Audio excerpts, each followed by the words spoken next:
survival in life rafts, and specifically a research project that was done at our university in Newfoundland to understand heat loss mechanisms and heat loss rates and comparing humans to mannequins and so on. There were a number of people involved, as you can see the names at the bottom, not just myself. It was a really big team and really excellent bit of research. So the problem, pardon me, the LSA code, the Life Saving Appliances Code, does not specify thermal performance criteria for life rafts. It says that life rafts should be sufficiently insulated, but it doesn't say how much.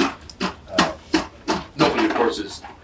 So the LSA code says that life rafts shall be sufficiently insulated, but it doesn't give an insulation value. It doesn't say where the insulation shall be, so on and so forth. Different manufacturers use different techniques to get insulation. So they either provide an inflatable floor, or they put bubble wrap or aluminized foil on the floor. And we don't really know. We didn't really know how well any of these things work. And of course, the other thing is that it's anticipated, according to the Polar Code, that you need to be able to survive for 5 days in the Arctic. And how do you plan for that if you don't know if you can survive for 5 days in a life raft, for example?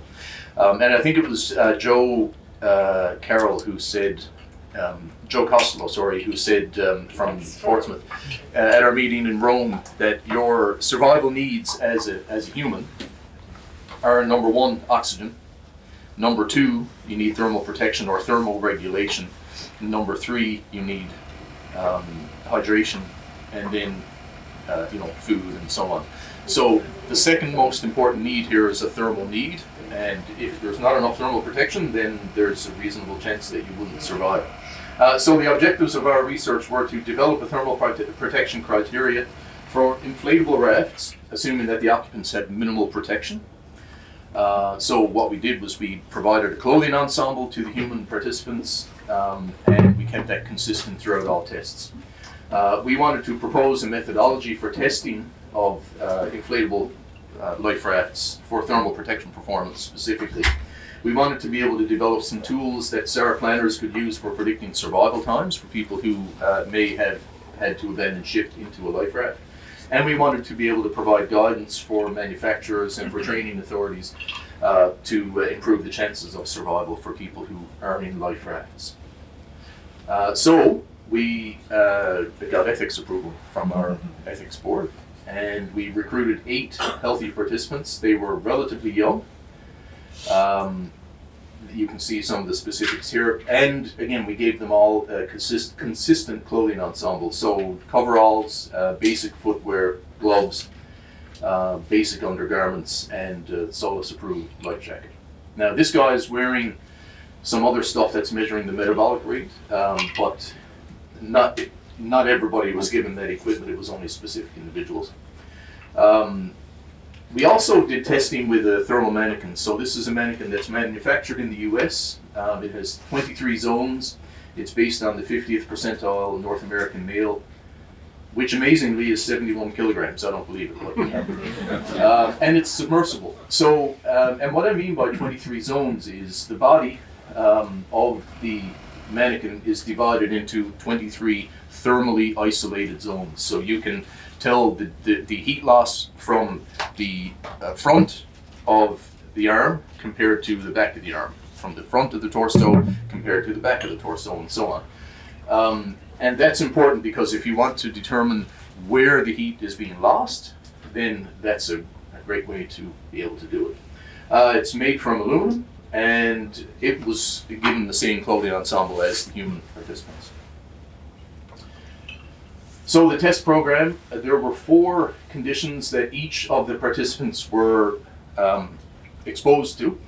One was with the floor inflated and people wearing dry clothing. So in other words, they had an insulated floor.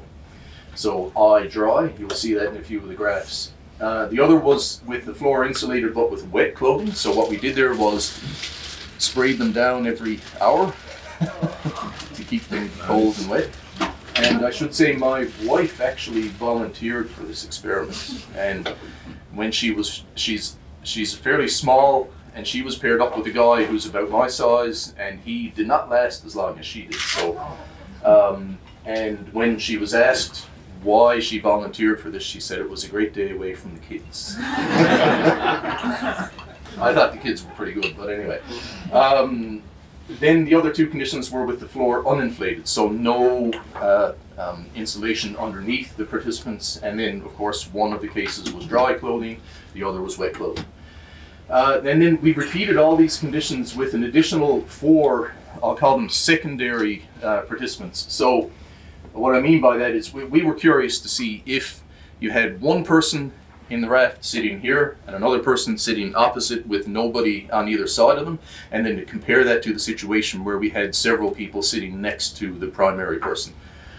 Just to see what the effect of having a loaded life raft and that extra little bit of heat input into the space compared to if you didn't have that case. The air and water temperatures, this was done in a lab setting where the life raft was being towed up and down by a tow carriage in 5-degree water and 5-degree air, back and forth for 8 hours at a time. And the wind speed, so we had wind that was blasting at the life raft at about 30 kilometers an hour for the entire time. Great day away from the kids, apparently. And I'm jumping over a lot of stuff here. We had a lot of instrumentation in the life raft, so we used heat flow sensors to measure the rate of heat loss in different parts of the raft. So how much heat and how quickly was it being lost through the floor of the raft, through the chambers of the raft, through the canopy, and then also on the people. So we had heat flow sensors mounted on their skin, one on the forehead, one on the chest, one on the forearm, one on the leg. And we had rectal probes measuring core temperature, which we discovered very quickly that when you're sitting in a cold life raft, you get localized cooling of the lower parts of your body. So we actually had to start using we were measuring core temperature through the ear tympanic. So the results, anyway. So if you look at the first 2 bars here are wet. The first one is uninsulated and insulated. And the y-axis here is the rate of change in temperature. So this is how quickly you're losing heat. As you would expect, the uninsulated case, wet, has the highest rate of heat loss, but the insulated wet does not actually, it's not that much different, surprisingly, or maybe not surprisingly. And then in the 2 dry cases, likewise, for the uninsulated case, so the uninflated floor, compared to the inflated floor or insulated floor, there was a bigger difference in the dry case. And what that, of course, suggests is, which we all know, if you're wet in a cold environment, you need to get dry. Because if you're wet, you're going to lose heat much more quickly. Looking at the multiple participant cases, so the dark line is the alone, and the purple line is for multiple people. You can see that fairly quickly they actually reach, after a few hours, they reach about the same temperature. And we did some special cases where we put water on the floor. So not just spraying the clothing of the people, but having water on the floor of the raft, which anybody who's been inside a raft for any amount of time knows that they're very hard to keep dry. So this is a very realistic case. And we did this with the mannequin in the picture on the bottom, as well as with a couple of human participants. And yeah, not a great situation at all. When it comes to things like thermal protective aids, so I think this has changed now, actually. The Polar Code requires that you have a thermal protective aid for everyone the raft is rated to carry. At the time, this research is a little bit old, that wasn't the case. You had to carry 10% of the rated capacity. So if you had a 25-person raft, you had to carry 3 thermal protective aids. But we did testing with them, and these are basically the foil-lined plastic bags. And they work surprisingly well, actually. Now, this is, I'm not going to go into this in a great deal of detail because I'm trying to go quickly. I've got 4 minutes left. We took the results of this research and we fed it into a model that was developed by Defence Research and Development Canada called the Cold Exposure Survival Model. And across the bottom of this graph are all of the different cases. So if you look furthest to the left, I wet 10 centimeters. This was 10 centimeters of water in the raft, but the floor was inflated or insulated. That was the worst case. Now, the system thermal, so the bars measure the amount of thermal insulation for each of the systems. So this is the raft in conjunction with the clothing that's being worn. And then we did predictions for if the ambient temperature was 20 degrees, 10 degrees, 0, and -10.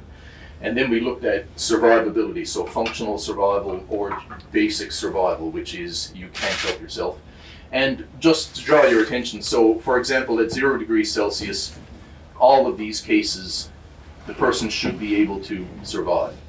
If you go to -10, there's only one case here where the prediction suggests that the person would be functional in a functional situation when they were rescued.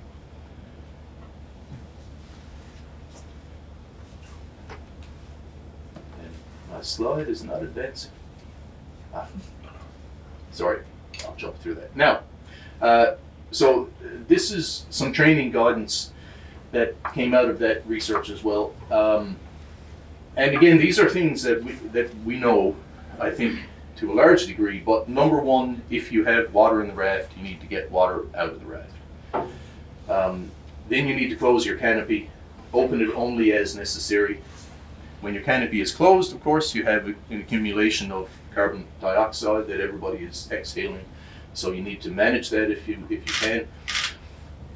Then you have to inflate the floor. So that gives you get the water out, then you inflate the floor to give yourself an insulation layer. Now what we found was if we inflated it 100% or if we inflated it 50%, the insulation value was about the same. So as long as you get some air underneath your backside to insulate you from that cold water, which you're in direct contact with, then you really improve the situation. Then if you have wet clothing, don't take it off. But at least don't take it off and keep it off. If you can remove some of the water from that clothing and then put that back on, your body will eventually dry it out. But don't remove your clothing. If you have an immersion suit, then put it on. If you don't, then do you have a thermal protective aid? If you do, put it on. If not, or even if you do, sit on a life jacket to give yourself some insulation under your backside. And then try to dry your clothing. Stay close together to other life raft occupants and sit in the help or the fetal position to retain heat.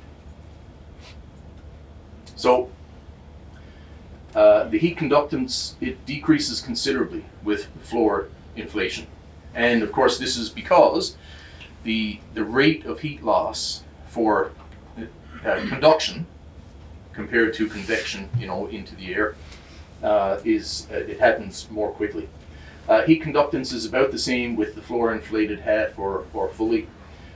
We found that the mannequin measurements of the system insulation, they give good agreement with the human participants. And the factors which really affect your survival time are the wearing of that thermal protective aid or an immersion suit if you have it, whether your clothing is wet, whether the floor is insulated, and I didn't really talk about ventilation, but if you have a CO2 accumulation, you need to ventilate that, but you can't just open the canopy and let all the heat that's accumulated inside be lost. So you do need to get some fresh air, but it needs to be at a reasonable rate. And this has actually happened. The TPA is provided for everybody that the raft is rated to carry for the Arctic situation now under the Polar Code. Rafts really should have some means for keeping the floor dry, and I remember being actually here in Svalbard for one of the SARXs where Viking provided a life raft, and they had made some significant improvements to the dryness of the raft inside. The floors should be insulated so that everybody should be able to sit on an insulated surface.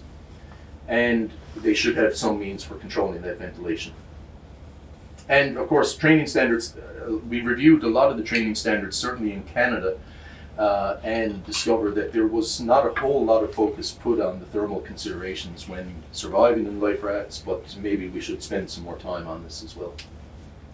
And I believe that's it. Yep.